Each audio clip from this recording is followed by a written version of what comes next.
Now, my objective wasn't to show you how awesome I am at Gaussian elimination for 3x3s, especially with simple math like this. And you can see, by the way, I picked this problem right, so it works out so nice. I just get ones everywhere. And, okay, I like that. But let's do the following. I really want to know how much effort did it take to do this. And this is what this is all about.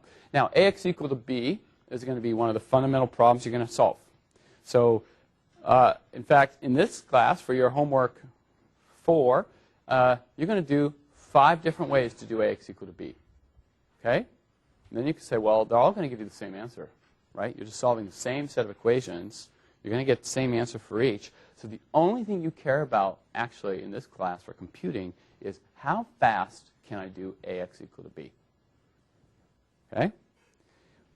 Part of getting the right answer from a computational viewpoint now relates to how fast can you do it. Okay? If you do it the slowest way, yeah, you got the right answer, but you did it wrong. Okay? This is about speed. Everything's going to be about speed here. This is often going to be the biggest problem for you. Do you know why MATLAB was invented? You know what MATLAB even stands for? Matrix Laboratory, right? So it was all about ax equal to b. The guy who started this, Cleve Muller, he cared a lot about ax equal to b. And ever since then, people have cared a lot about ax, because that's the big holdup in most codes. Okay, so let's count operations. So what did I do in this Gaussian elimination algorithm? I started with a pivot.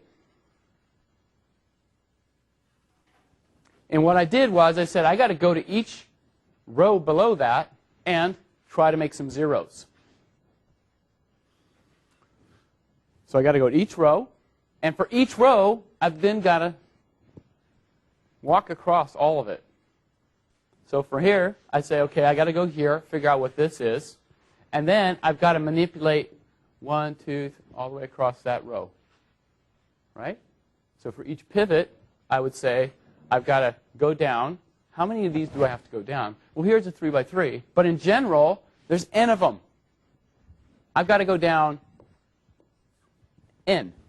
So if I have an n by n system, I have to think about going down. Okay, I'm going to go down these n rows. For each row I go through, I'm going to have to do n manipulations this way. Because I've got to go change this number, and this number, and this number, and this number, all the way across. Okay? So this is what I did here. The first step was to say, go to this row, go across. Go to this row, go across. I've already done, in this first step, n squared operations just to do this. Okay? Then I go to the next pivot. And then I got to go down the rows, across the columns. Then I go to the next pivot, down the rows, across the columns. So when you walk down that diagonal, there's n of them as well.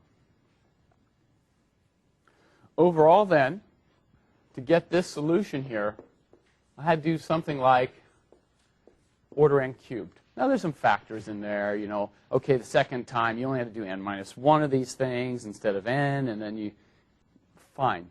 There's some factor. Who cares? The point is, this is the ballpark figure for you. Okay?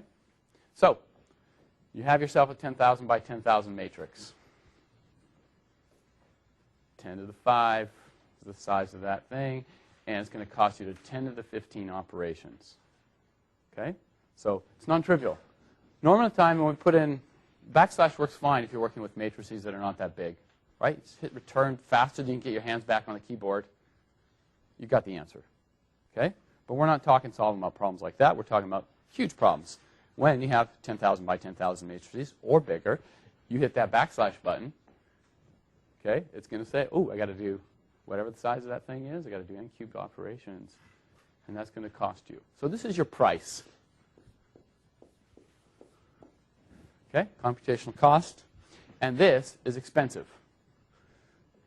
In some sense, this sets the upper bound. This is the most you should ever pay for doing this operation. N cubed. Okay? What is the theoretically fastest thing you could ever do? You have n things you try to determine, right? You're trying to get an answer that has n. So the best you could ever potentially do is order n. That's if like you knew the answer. You could just update the answers, right? So somewhere between here and here is what you're trying to look at is this is the most expensive you could ever pay. This is the best you could ever do. Okay? So you want to think about what lives in that space and how do I generate methods that can do that. I'm going to give you a little precursor to things here. The most dependable and probably the most standard thing is if you can get this, it's awesome. N log n. Keep that in your head. If you get an n log n scheme, you rock. If you can beat n log n, job anywhere you want. Any top you'll win prize after prize because you rock even harder if you could beat n log n. Okay? People are trying to always do this, but this is really hard to beat n log n. Okay? So there's a little challenge for you for like homework 5. Beat n log n. Okay. Okay.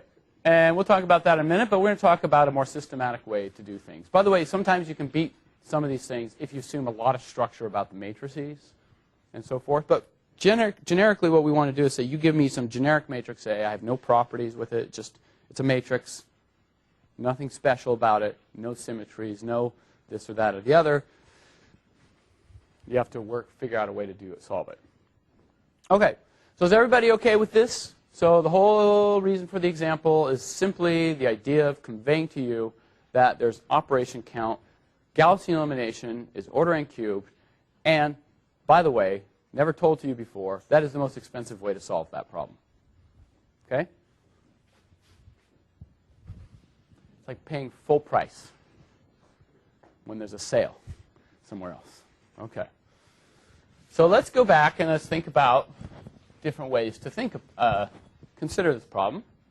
And what I'm going to talk to you about today is probably the most standard way to do this problem. And it's called LU Decomposition.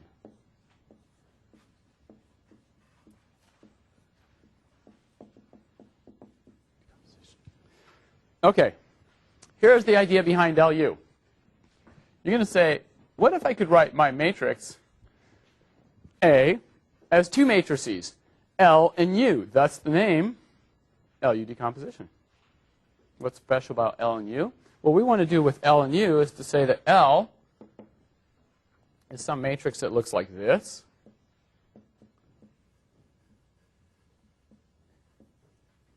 Oh, sorry.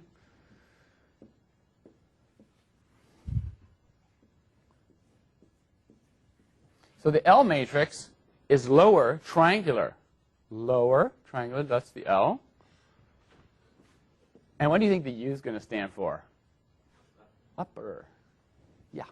Okay, so here's what it looks like.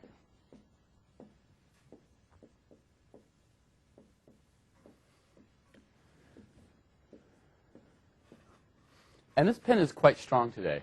So it's kind of like an upper or something. I don't know what it is, but it's like, whew. When you get fresh pens up here, it's like, wow. Okay, so big deal. What if we can do this to a matrix? What if this matrix has this LU decomposition? Here's the big deal about it.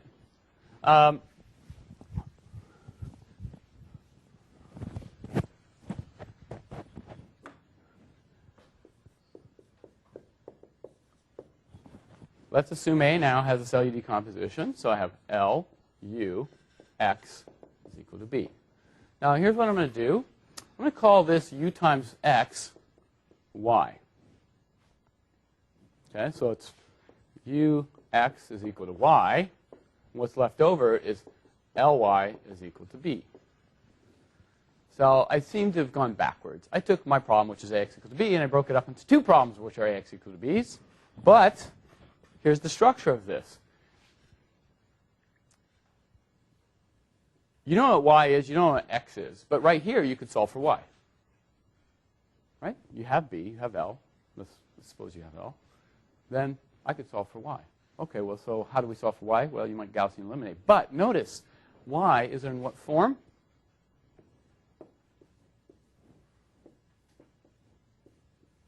It is lower triangular.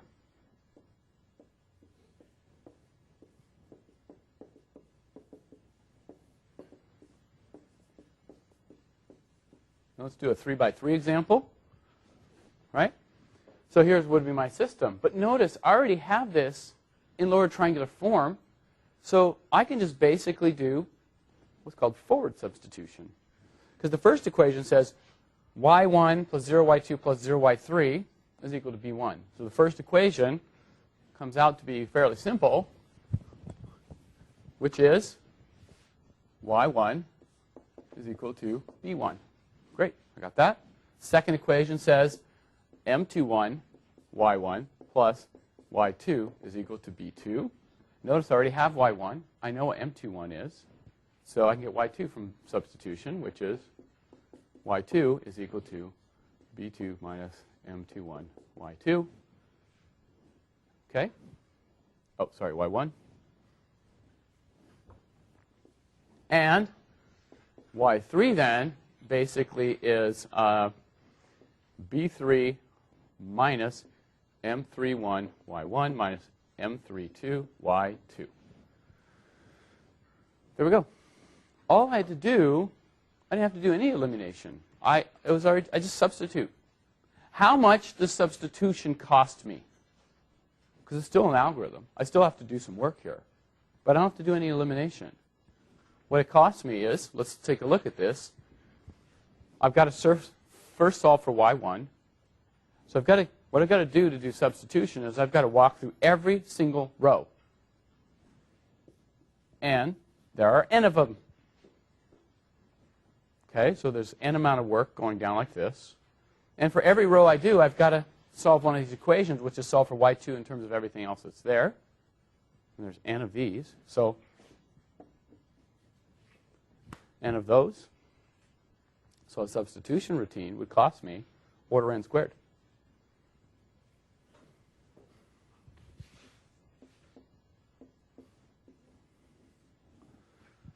Not bad.